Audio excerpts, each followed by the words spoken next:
नमस्कार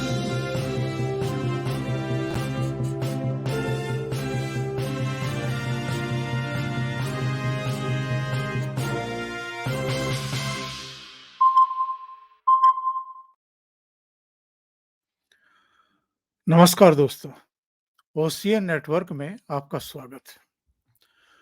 रविवार को उड़ीसा के पुरी में एक ऐसी घटना घटी जिससे न केवल राहुल गांधी बल्कि विपक्षी दलों के कई दूसरे नेता सीख ले सकते हैं।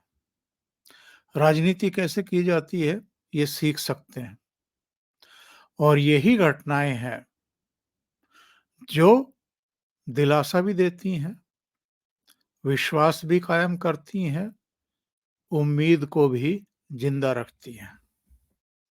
हर वर्ष की तरह इस बार भी पुरी में भगवान जगन्नाथ और उनके भाई बहनों की रथ यात्रा का आयोजन था।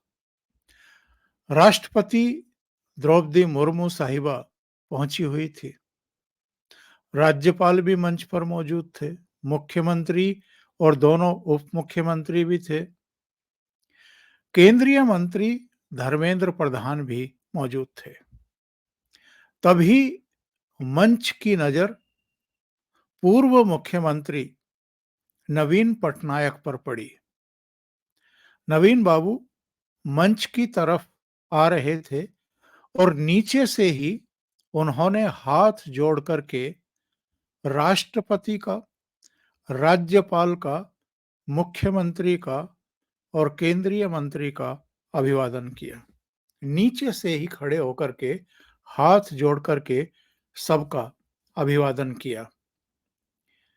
ये नवीन बाबू की उदारता और राजनीतिक जो पवित्रता है, जो समझ है, जो लोकतंत्र में चुनाव हारने के बाद भी जिनको जनता जनार्दन ने चुनाव जिताया है, उनके प्रति सम्मान व्यक्त करने की जो हमारी थाती है, विरासत है, उसको जीवित होने का फिर से प्रमाण दिया है।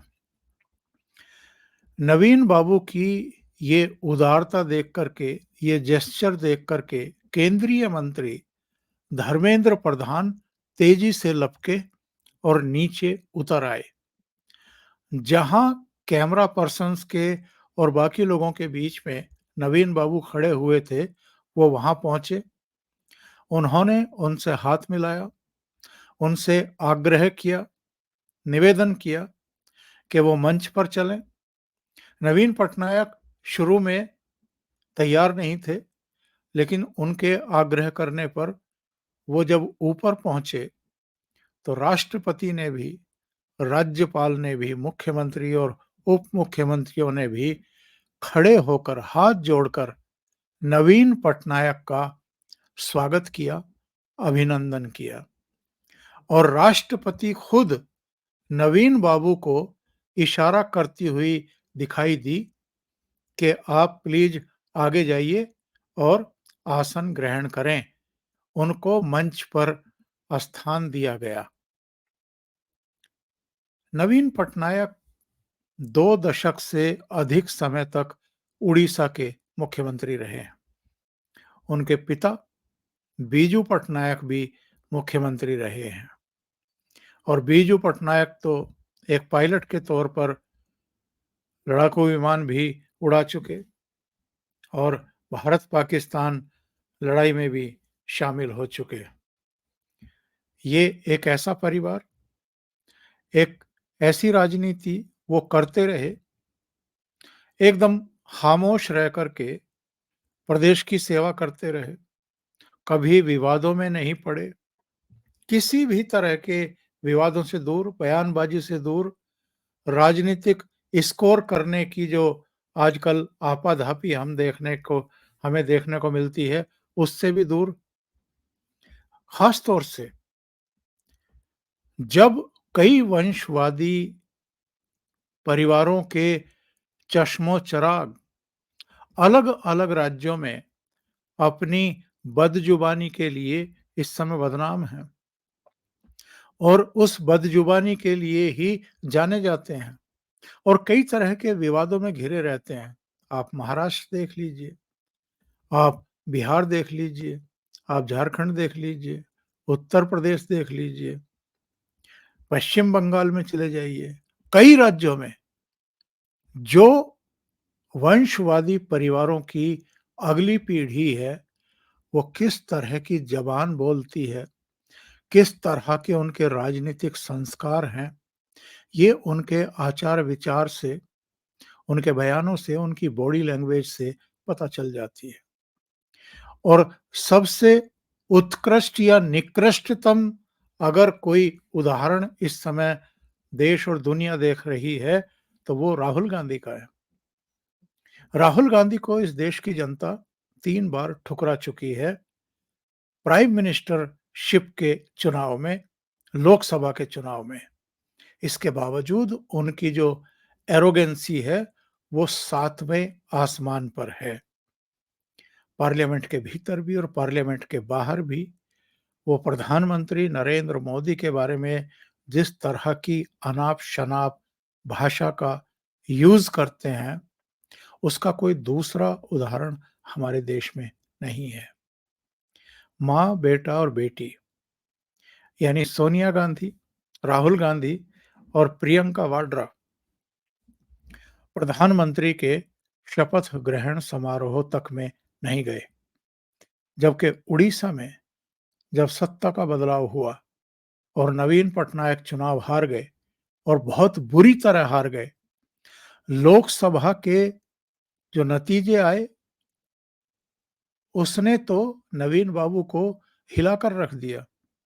21 में से 20 सीटें भारतीय जनता पार्टी को मिली और 1 सीट पर वहां कांग्रेस पार्टी जीत गई। इसी तरह विधानसभा चुनाव में भारतीय जनता पार्टी को प्रचंड बहुमत मिला और नवीन बाबू की पार्टी चुनाव हार गई और वो मुख्यमंत्री ऑफिस से बाहर चले गए। लेकिन जब शपथ ग्रहण हुआ मोहन मांझी का और 2 उप मुख्यमंत्री और मंत्रिमंडल का, तो नवीन बाबू उस शपथ समारोह में भी शामिल हुए और नए मुख्यमंत्री को बधाई देते हुए दिखाई दिए। जो संविधान की प्रतियां लहराते हैं, जेब में लेकर के चलते हैं, उन्होंने संवैधानिक तरीके से लोकतांत्रिक प्रक्रिया के तहत, चुनाव के तहत चुने गए इस देश के प्रधानमंत्री को बधाई तक देना मुनासिब नहीं समझा है। इसलिए पुरी में रथ यात्रा के समय जो घटना हुई है और जिस तरीके से नवीन पटनायक ने एक श्रेष्ठ उदाहरण पेश किया और उनसे भी श्रेष्ठ उदाहरण धर्मेंद्र प्रधान ने और राष्ट्रपति ने प्रस्तुत किया। वो नीचे आए, अभिवादन करने लगे, तो उनको नीचे से वापस उन दीर्घा में नहीं जाने दिया जहां दूसरी डिग्निटी बैठी हुई थी। उनको मंच पर बुलाया और मंच पर बैठा करके उनको सम्मान दिया गया। अभी के लिए इतना ही। बहुत-बहुत धन्यवाद। अगर आपको ये चैनल और इसके कंटेंट पसंद आ रहे हैं, तो लाइक करें, कमेंट करें, वीडियो को शेयर भी करें। अभी तक अगर आपने ये चैनल सब्सक्राइब नहीं किया है, तो सब्सक्राइब कर लें और साथ में लगे बेल आइकॉन को दबाना ना भूलें, ताकि आगे आने वाले वीडियो और उनके नोटिफ़िकेशन आप तक पहुँचते रहें। बहुत-बहुत धन्यवाद। नमस्कार।